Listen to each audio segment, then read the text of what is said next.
Hello guys, in today's video I will be showing you how to fix Life360 bug problem. So the answer is easy, just go to the settings and then scroll down to the apps section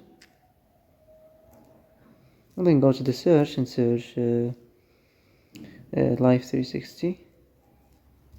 Okay, and then go to the storage, and here you will find this clear cache option. Click on it. Now you can go check it if it worked, and if it didn't you can try to restart your phone or turn the Wi-Fi off and on, or the Bluetooth or the airplane mode.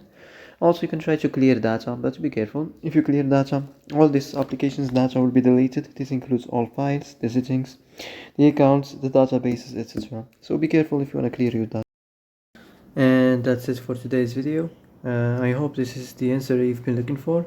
If you like this video, don't forget to like and subscribe, and see you in the next video.